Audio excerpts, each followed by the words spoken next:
Please welcome to the stage guest speaker Thomas Anglero and Chairman Dr. Christopher Ames and Dr. Jeffrey Gum.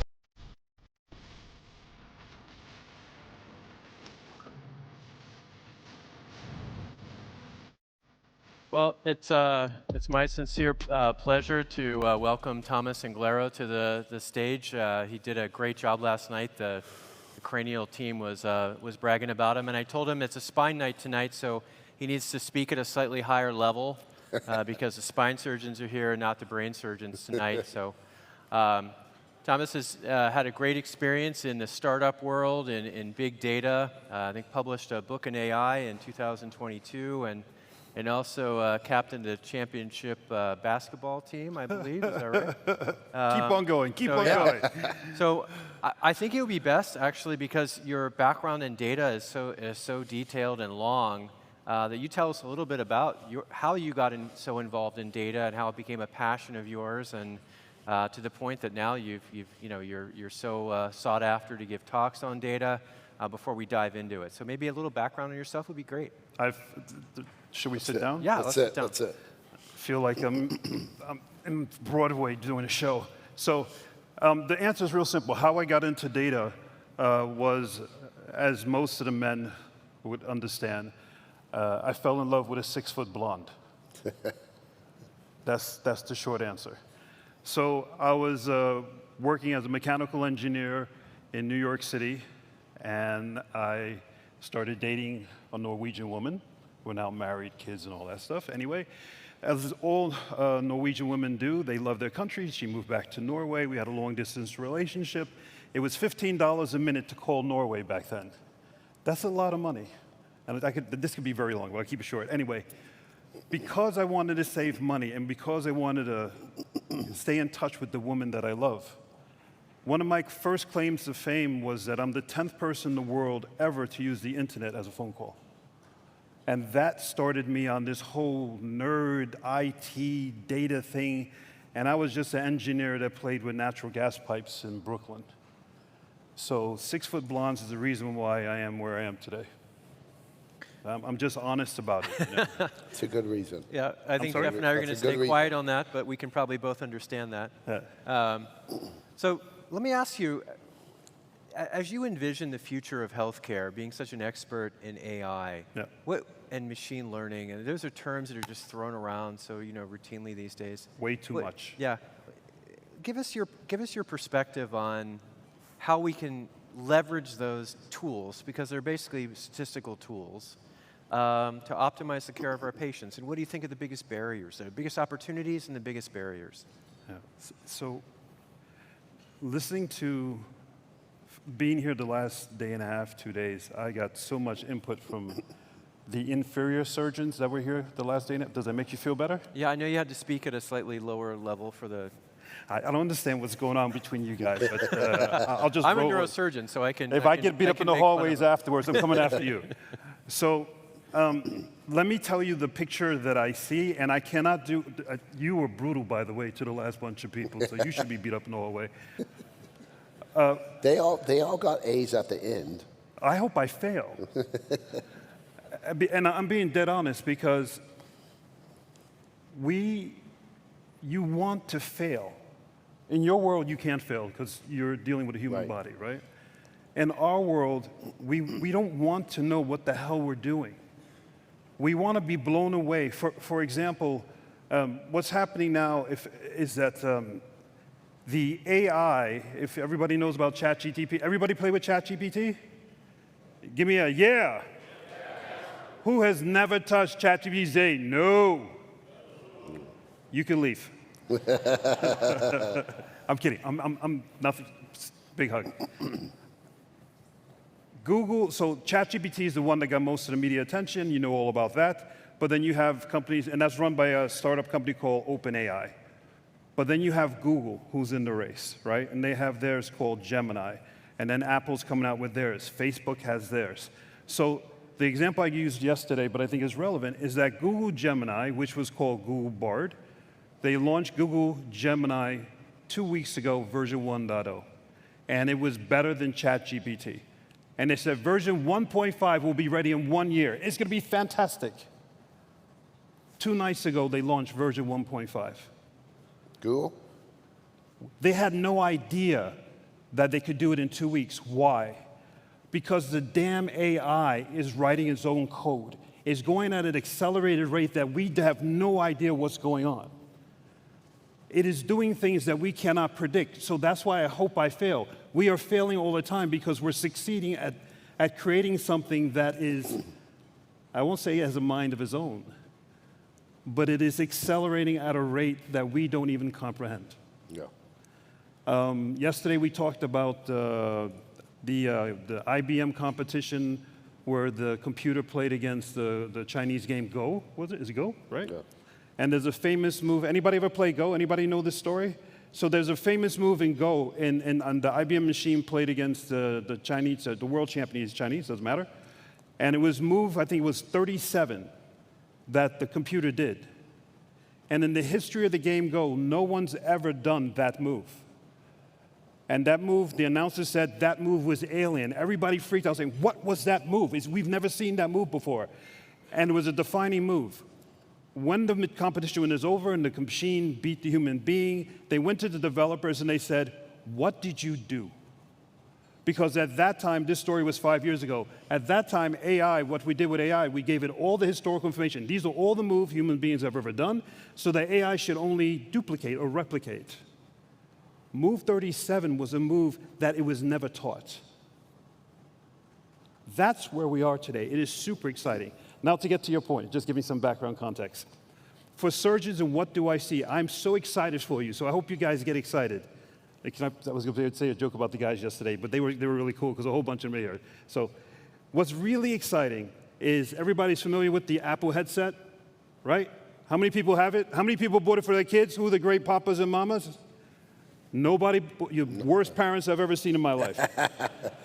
Go buy your kids some expensive, I don't think it's $5,000, no big deal.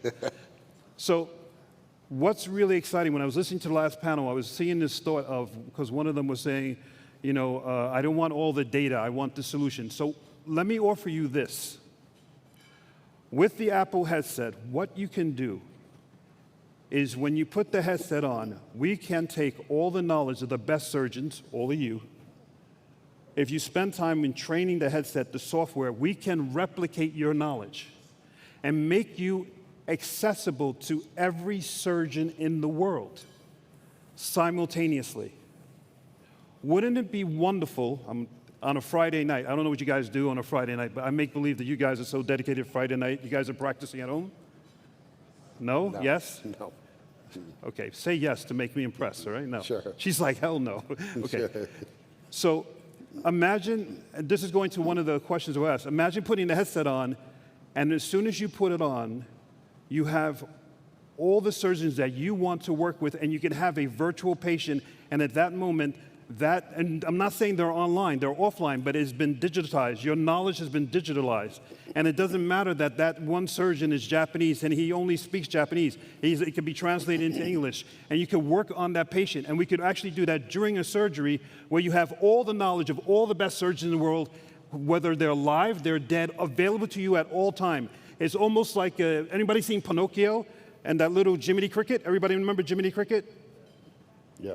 You guys never saw, what's wrong with this? Yeah. This is supposed to be cool. Nobody sees Pinocchio. I'm sorry about the audience. Okay. We'll just talk to you two guys. So Jiminy Cricket, right? So Jiminy Cricket, his job was to tell Pinocchio what's right and what's wrong. We can do that today. And your knowledge, your capabilities can be shared with every surgeon in the world. You can live forever. Your knowledge goes on forever. It goes to, like my son, he's in his 3rd year of medical school. You can influence him. You can influence kids in grammar school. You could influence senior surgeons. This is where we're at. And this is not that your 20-year questions going, why this guy's caught up on 20 years? I have trouble with 2. Yeah. Anything beyond 2 is, if anybody ever answers you, say, I'm a futurist. In 5 years from now, just tell them, shut up. 2 years. 2 years is hard as hell. 3 months is comfortable. 6 months, I start sweating. 2 years, I am like so full of it at that point. Because, again, 2 weeks ago, the world's most state-of-the-art generative AI was launched. 2 weeks later, when it was supposed to give birth a year ago, it was birthed 2 weeks later. This thing is going so fast. 2 years? If a year is 2 weeks, somebody do the math for me. You guys are smarter than I am, right? 2 times 52, that's 26. 26 to 50. So in 2 years, that's the equivalent of 52 calendar years. Mm-hmm. Dude, that's half a century of knowledge. And matter of fact, it's not linear, it's logarithmic, so do the math on that. What's the endpoint? You raise a really interesting point, like when you look at AI playing games like Go or, playing chess, for example. Yeah. I'd always thought that the AI would just wear the opponent down with like a series of perfect logical moves. But actually, if you want to detect whether AI is playing the game, you need to detect the most creative moves, because AI is going to make the craziest, the move 37 from Go. And we saw in our own data that AI actually, or machine learning, taught us, gave us information about spine patients that we didn't know before. For example, we always thought there was a very intimate relationship between alignment and outcome. When we used AI to predict outcome, we actually asked our scientist, can you predict, since you can predict the outcome, can you predict the ideal alignment for that patient that would optimize the outcome? And he couldn't. And the reason was because it wasn't anywhere, the post-operative alignment wasn't anywhere in the top 10. And we wouldn't have known that without using more sophisticated data techniques to try to predict something. So I really like your thought about AI and even generative AI teaching us things that we didn't realize before. I think a lot of people look at AI almost oppositionally, but really when you go through using the process of AI, I feel like it's going to teach us things. Do you think the same about things we already considered that we knew in terms of looking at it in different ways? I think a lot of guys in this room that were using ChatGPT, I think it saved their marriages come this past Valentine's Day. Anybody use ChatGPT? Matter of fact, there is a doctor in this room who told me that he actually, on Valentine's Day, used ChatGPT to write a poem for his wife. And he gave it to his wife. He printed out, gave it to his wife. She said she started to cry. Where are you? Dave, Fred? Now he's in trouble, man. Now he's in trouble. Come on. She thought that was She's genuine. not here, What does it matter, right? So, and then he says, I forgot, I think he said I didn't tell her or whatever. But Too late. So 2 points for you, right? Will it teach us? Absolutely. But it's the word, where I'm struggling is the word teach. I don't think that's appropriate. I think it's more of, will it assist us to have more epiphanies? That's where I think is really interesting. Will it help me to have more what-if moments? Oh, wow, I didn't see that. Okay. And the beauty of AI is that you can go, okay, and you could have a conversation with it. And you could talk to ChatGPT on your mobile phone right now. You could go, that's interesting. Now, what if you try this and this? And then it'll correlate, and a few seconds later, it'll give you an answer. And wow, okay, but what about that? And that's where we're at. So is that, I'm not trying to shoot down the word teaching like he was shooting everybody else down a moment ago. It's more than teaching. I look at it like being back in kindergarten when you were playing in the sand and everything was so much fun. As an adult, we got bills, we got a job, we have, all these things. Isn't it, to me, it's so exciting to have this refreshness of like, oh my God, it's so much fun to be alive again. It's unlimited possibilities. Woo! Yeah. That's that's the level that I'm at. But on the flip side of that, Mr. Negativity, go for it. Hey, you said you want to fail. Yeah. Right? Please. In this type of technology and advancement, I mean, what you're talking about is the scale of data use, the scale of data incorporation and analysis is exponential as a soft description of that, right? Yeah. What we're doing with it now. And it's going to allow us to fail less. We're inherently going to avoid hurdles that our society has always gone through. Yeah. You said you want to fail, Yeah. right? So as I incorporate this in my life, I'm going to fail less. Yeah. I'm going to be better at what I do. Yeah. What's downstream of that? Wow, that is a very spiritual question. It is. If all the answers to the questions we have are answered, and the robots, so I will talk about robots. Thank you. Finally. I'm trying to take care of you. Finally, Emily brought up robot. This is me paying you under the table. Yeah. So, and the robots are coming in 5 months from now, exactly, actually, and I'll elaborate that in a moment. So if there's if it could help me, what is our purpose then? Me? You're asking me? If all my questions are answered and everything's taken care of me, what is my purpose? Who am I? That's why you're asking me a very spiritual question. Yeah. That's a beautiful question in itself, isn't it? Yeah. Right? Will we get there? No, because human beings, we're so crazy, we're causing war. How many wars do we have now? I mean, it's just, we take something beautiful and we destroy it. We're destroying this planet. And then during the cranial people who you don't like, so that both of you guys are negative in your own way, the cranial guys, they asked me, AI, it can be used for bad. Bad people will do bad things, good people will do good. It is human beings, we are the flaw. The AI is just going to do what we tell it to do. Yeah, you have your hand up. I can barely see you, but please, go right ahead. Does anybody have a microphone for the gentleman? Or Yeah. ChatGPT is based upon the information we feed it. Yes or no? What if it is wrong? And it fails. So it is wrong. It is wrong, by the way, not all of it. It is getting smarter. So AI in itself is about 40, 50 years old. Generative AI was using neural networks and large language models and all that. That's only 16 months old. And it's a baby.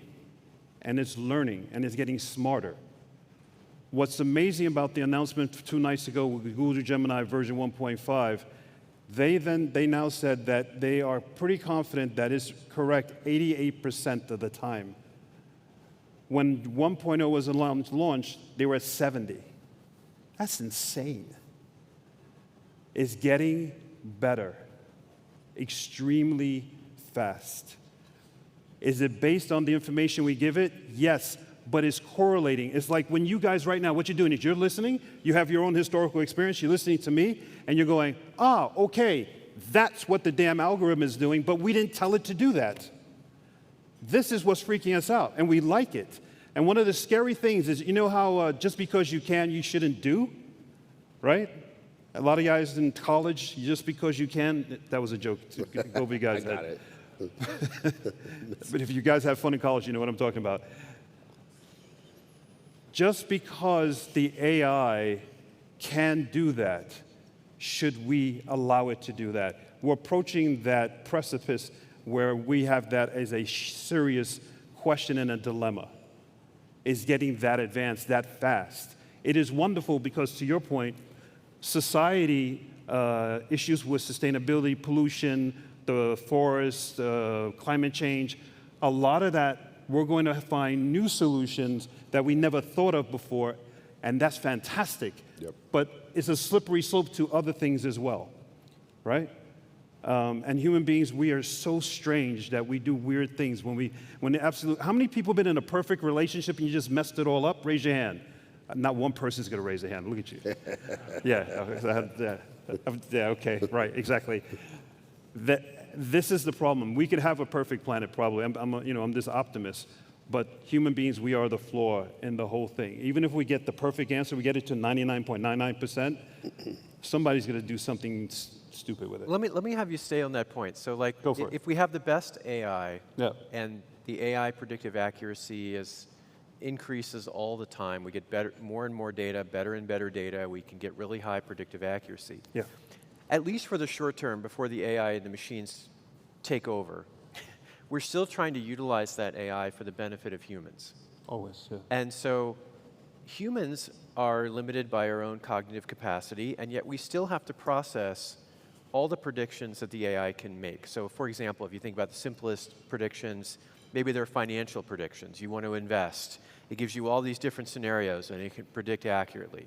Or you're thinking about having a medical treatment, and it can predict very accurately the outcomes, the complications, the costs.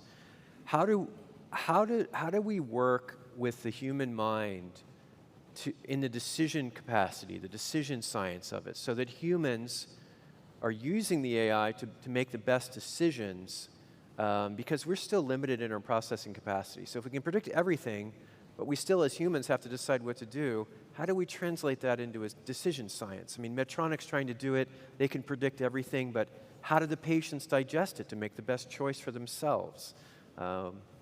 You understand what I'm asking? To add on to that real quick before you answer. Go for it. That's the reason why when you ask who's used ChatGPT, Yeah. right? There's not a single person in the room that's like, oh, that's cool, but how do I use it? Like, how can it be, where in my day-to-day life Everything. does it make it beneficial? Everything. Right, but that's what Chris is getting to is, but do I ask my phone? Yes. Like, is it the day-to-day clinic evaluation? Yes. Like, but Yes. that's the barrier Yeah, that, do everything. that we're stuck with. right Everything. now. How? Pick up your damn phone and talk. It's that easy. I mean, you could ChatGPT is free. And you just put your thumb down where it says record and you start talking. ChatGPT, I forgot to buy my wife roses for Valentine's Day. She's Norwegian and she has a very bad temper. What should I do? Right? Yeah. Use it for everything. Listen, this technology, generative AI, and the training that is being put into it is being done by, everybody know, do you guys have any idea the tsunami that's coming at you? My heart has been bleeding listening to the administrators. There have been two wonderful ladies on stage explaining the pain of hospitals, and was it razor thin margins she said before, right? And I'm thinking, my God, in the IT world, we have infinite money. It's insane. And I'm like, razor thin margins. Yeah. So Apple just reported the quarterly earnings, and it wasn't even net revenue. Its profit for Apple this past quarter was $157 billion. 1 quarter. Profit. That's 1 quarter. Apple. Now you got Medtronic's attention. There we go, baby. So Apple's total gross revenue on a yearly basis is equivalent to the GDP of the 34th largest nation state in the world. That's one corporation. Google has almost as much. These are the companies that are throwing insane amount of money into this to make this happen. Those are your partners. I think somebody said in your panel, who should we be partnering with? Stick to your core business and what you do, but partner with the other entities that know sensors, software, algorithms, and create an ecosystem. And that's how you get this thing done. So AI and predictive models are only as good as the data that's input into them. Yes. And we have to be very careful in healthcare when we interpret predictive models because it's very subject to inclusion bias on the front end of the data that's, like for example, in the study groups, in our research groups, there's certain criteria that we use to enroll. You can't generalize really beyond, you can't generalize predictions beyond the subgroup of patients that met the enrollment criteria. Large language models are based on language, and to some extent that might be limiting. Where do you see the future of these, of generative AI? Do you think it's going to start including multidimensional information? It's going to include like raw visual data? Like how can we overcome some of this bias where it includes everything in an unstructured way? So the question, how do you use the bias? And how you ask your question is how you... Right, we ask our question using language. which is itself a bit limiting, but that's how we as language is the software of our minds. Even when people who speak different languages probably think slightly differently because they have different software running in terms of the structure of their thought processes is limited by the language in which they think. So how else do we're human beings, we communicate through language. That's the tool we have. I started laughing because the ultimate answer, of course, is to put a chip inside of your brain, and then you don't have to use your mouth. And you're directly connected, right? You have an AI supercomputer chip in your brain.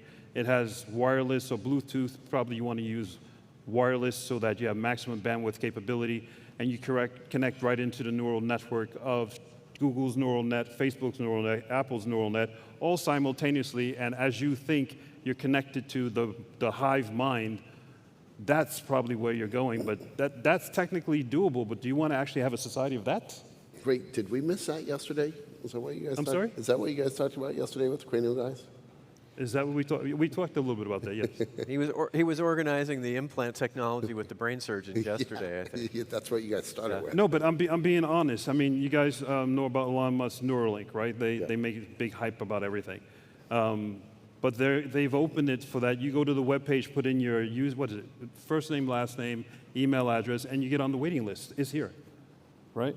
And the cost is to get it down to the price of a LASIK surgery, where you're in and out 2 hours, under $1,000, you're chipped. This is reality. Where you're going is someplace really interesting, but as human beings, our form of communication is talking, and we have built-in bias. So today, with the way we talk to the software, is you prompt it, which is basically talking. I'd like to make an investment in the stock market, let's keep it clinical. I want you to look at this X-ray, or this research report, but I want you to put greater emphasis on I'm not a clinician, I can't make stuff up, but put greater emphasis on this, put less emphasis on this. That's how you can modify the bias or influence the bias, because developers are writing code and they're biased. You have to remember, a developer is a human being. And that morning, he or she may have, I'm keep on doing these wife jokes, I'm not mean to, he or she may have gotten an argument with the dog. The dog may have did something on the carpet, and he or she went to work and they're coding in a very aggressive way, and that's built into the code. We're all human. Human beings are the flaw. What scares us is that when we tell the AI, write your own code, mature yourself, we don't like that because we don't understand what it's doing. Actually, an interesting story happened was that they took 2 generative AI systems and they told it to talk to each other and to ask these other questions and then rewrite the source code based on the answer. When they ran it for 2 days, after 2 days, they looked at the outcome, and what had happened was the 2 AI systems had created their own language, and the developers said, we don't understand what they were saying to each other. We didn't teach it to create its own language. Where the hell did that come from? That's where we're at. This is super exciting. We are going to be able to solve in a very short time, I'm talking about like 2024, problems and situations we never could think of. So to all of you, start playing. Be playful in your mind. Pick up your damn phone and talk. Everybody know how to talk? Yes? It's almost an insulting question, but it's free to do this. Play. And the best version, so Google Gemini, if you want the very, very best, is $20 a month. I think you guys are surgeons. Everybody got Netflix? You can afford $20 a month, right? So if you want the access to the best generative AI tools today, it's the price of a Netflix subscription. But still, I want to get back to my other question. Yes. My original question, which is, for example, you can predict everything, and in the financial world, Bloomberg made a lot of, it was very successful by making interfaces that traders could use to digest all of those predictions and all that information in real time to make the best decision. Yeah. Do you think that decision interfaces is going to be an industry that will grow out of the ability to predict? So once you can predict a lot of different things accurately, you have to consider your own values and then digest the information. It has to be placed in a digestible form to make the best decision that you can make. Do you see that decision science or user interfaces as an industry that's going to grow in the world of AI? I don't see how it cannot. Otherwise, it can be a bit uninterpretable if you can't digest the information. Yes, so in your example, you have an individual who's digesting all the information. And then the way I see it is, that individual is only one of a million people that I want to know what is their outcome of their analysis. We could do that today. So it's infinite, almost infinite amount of information.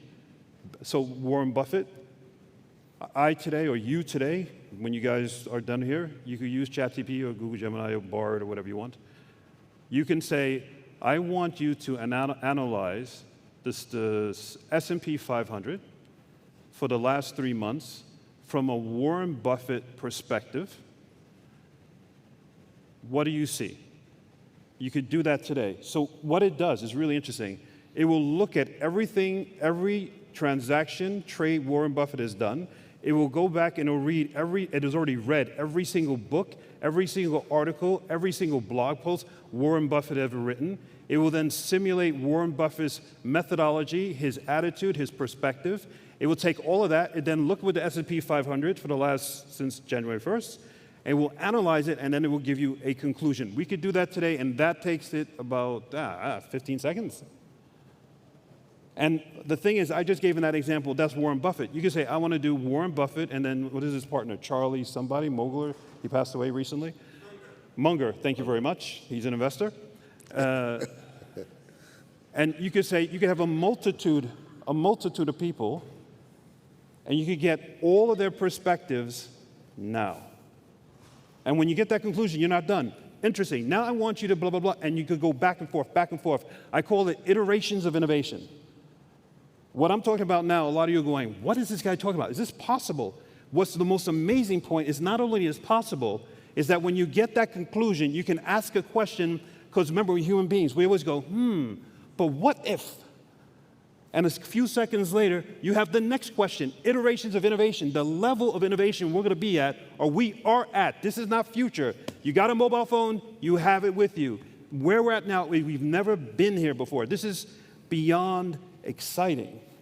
It is, and when it comes to healthcare, yes, right now there's so many famous stories of AI having found protein combinations that we've never seen before, and pharmaceutical companies are going to make billions because they have new products coming to market.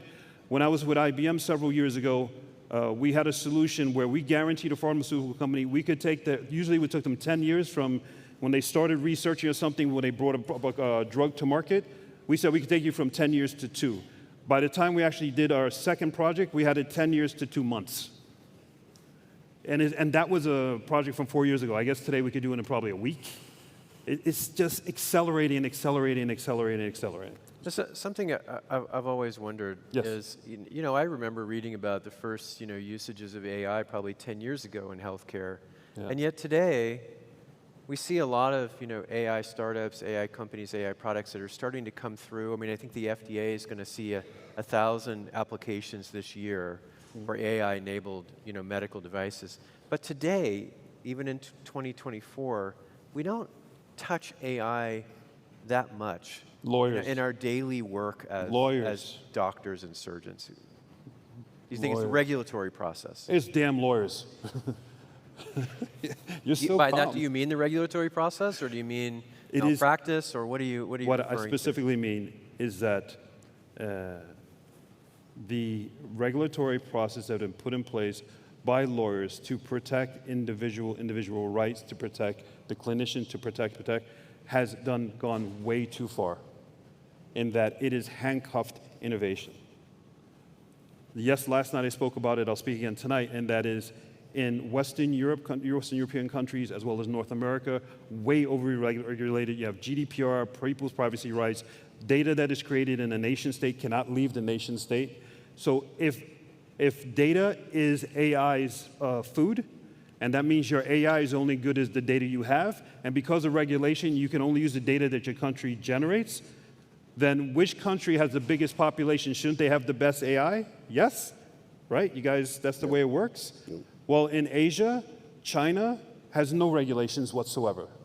But all of Asia has no regulations. And China has an agreement with India, and they have an agreement with Pakistan. Those three countries each have 1.2, 1.4 billion, and the others I think a billion.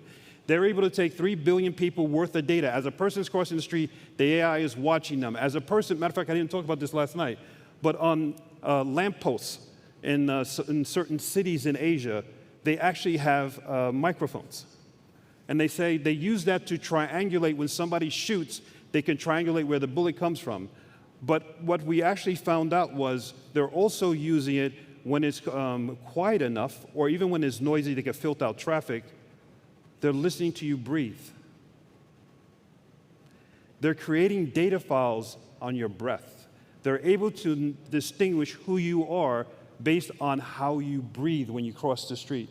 They can go, oh, we know that tempo of breathing, that person is this in the database. That AI that's being built in countries without regulations has infinite amount of food. It has infinite amount of data. That AI is going to be so much smarter than I live in Norway. I've been living in Norway now for 28 years. I still can't ski, but let's not get into that. But Norway has a population of 5 million people. How smart is our AI going to be? We're too small. But regulation has said you're not allowed to leave that, the individual data must stay in Norway. You keep everything in Norway. So yes, regulation is in the world of tech, and specifically AI, it is killing it, and is the war. There is a war going on right now. There's an absolute war, AI war going on now. And countries like the United States, all of the Western European countries are all losing, and we know it. But again, I'm not crazy. For us, we're going, this is unfair. The Asian countries don't have this. We have too many damn lawyers that are so proud to legalize and regulate everything. But it's good, right, for society to protect your privacy. I'm not stupid. But at the same time, from the tech side, the best AI being created today, even though all the hype comes with ChatGPT and all that, the stuff being made by Alibaba, Tencent, and other companies in Asia is phenomenal. But do you think that, okay, China has the most people, but to some extent, you can't generalize predictive models outside of certain ethnicities and geographies. I mean, what the predictive models that might apply in China, for example, for purchasing decisions, or even for values that are driving certain healthcare decisions, might be different from the values in more maybe heterogeneous societies like the United States or Europe. Do you think you can really generalize all those models out of China and therefore you can call it the best AI? Or is it the best AI for China and other countries, even smaller countries that have 5 million people, like Norway, for example? Yep. I mean, we know from our own work that it's not just the numbers, it's the depth and complexity of the data that can create better even predictive models than just models that are based on 1 billion people, for example. Some of the models that are coming out of Europe from other countries can still be utilized against the data that's in China as well. So it is applicable. Understand this. In healthcare, I'm not sure how your culture is, whether or not, do all surgeons share all their secrets? I'm not sure, right? Jeff doesn't share his, but Okay. most of us try to publish our secrets and share them, amongst our peers. Okay. So in your world, you share by publishing. In our world, we have lunch with each other. So a secret that's known in the AI world, so the Googles, the Facebooks, the Tencents, the Alibaba, and all that, when there are conferences enough, we all are having lunch with each other and we share everything. Yeah. Because in our world, we're one family. Yeah. We're doing this together. Yeah. Well, okay. We have 2 minutes left, and there are 2 really important points I want to bring up. Sure. Yeah. To you as an AI expert. So, when we get a predictive model as surgeons, or even as a people, as humans, how do we know that predictive model is accurate? What sort of processes should be in place so we can trust that model is believable? Great question. Okay, so I would tell you, this is my own personal belief system, is that I have to be very careful. The model that's been trained by the clinician, or clinicians plural, is the model that should be trusted. The healthcare world and has not spent the time, the partnership with the Googles of the world, if we keep it to American companies, I have not heard of a deep enough. IBM partnered with Memorial Sloan Kettering for IBM Watson. That was a very good partnership until it fell apart. But when that begins to happen, and like was said before, who do we partner with? When the doctors, when you start spending time, when you start training, you put on the headset, when you have, the next time you have surgery, I mean a point, sorry, don't be rude. The next time any of you have surgery, you should have partnered with a IT company. You should have haptic feedback gloves on, so that as you're squeezing something, I'm recording that. You should have cameras everywhere, so I'm 3D. I could create a 3D model and a 3D model of your actions. You should have sensors on the patient. You should be monitoring the patient's brain waves at alpha, beta, right? You should be gathering everything, and we start taking that amount of information and putting that in together in software. Then I believe that the trust kicks in. What we're seeing, though, is that because this marriage is not happening yet at a fast enough rate, it is sort of happening, the Googles of the world are going to do it anyway. 5 years ago, maybe more than 5 years ago, IBM announced this huge partnership that you mentioned, where they're going to partner with Sloan Kettering, and they're going to solve cancer through AI. Yeah. Massive failure, because cancer is 100 or 1,000 different diseases, not one. How can we avoid that in spine surgery? So it wasn't a failure because cancer. I was part of that, so I know the inside story. It was a failure of not managing the relationship between an IT company and a hospital. There's two different entities with two different cultures. They both were excited on day one, but there wasn't somebody sitting in the middle who was able to manage that relationship, and so it went like that. That's actually what happened. It wasn't that cancer was impossible. Cancer is extremely difficult. You guys know more better than I do. How do you manage it? Going back to the very first thing I said. Be open, be playful, train the software, gather data. Ultimate example, how many of you guys think about when you talk to someone, do you watch when they blink? That's data. That's relevant. Somebody was talking about Tesla before, and they were saying how when a Tesla goes down the road is gathering data from the car. No, it's not. It's doing much more than that. Do you know every time if you're driving a Tesla and it hits a pothole, when it hits that pothole, it's not just gathering the GPS data of where the pothole is located, but it's also gathering the data of what is the humidity in the air. It also says if this is a smart city and the city is alive because it's digitalized, what's happening in that city? Was the light red or green? What was the traffic condition? Were there cars behind it or in front of it? It's gathering everything. What I want you all to do is be playful. I want you to begin gathering as much data as possible. Do not delete anything. And I want you to start talking into your telephones. It sounds really stupid. Use this. Start with simple little things. I use it for everything. Just simple little things. How do I make spaghetti tonight? I know it sounds stupid. It is so easy to use. You're going to have so many epiphanies. Wait a minute, I could do this. I could do that. I could ask this question. I could ask that. My daughter's having trouble with her economics exam. I told her, Mina, this is what I want you to do. Take the question you're having trouble with, the text, put it into it, and say, explain it to me like I'm in 5th grade. She called me back a half hour later and said, Papa, thank you. She goes, it didn't insult my intelligence. That's what I needed. That's what I want you to do. I want you to use it and say, talk to me like a 5th grader. I'm not insulting any of you guys, but that's what I want you to do. Coming from California, I'd say that they're sitting on a huge repository of pothole data, and they're not yet doing anything about it. So I think that concludes our session. Yeah. Thank you so much. That was tremendously enlightening. We really appreciate it. Hey, thank you very much. Yeah, thanks, man.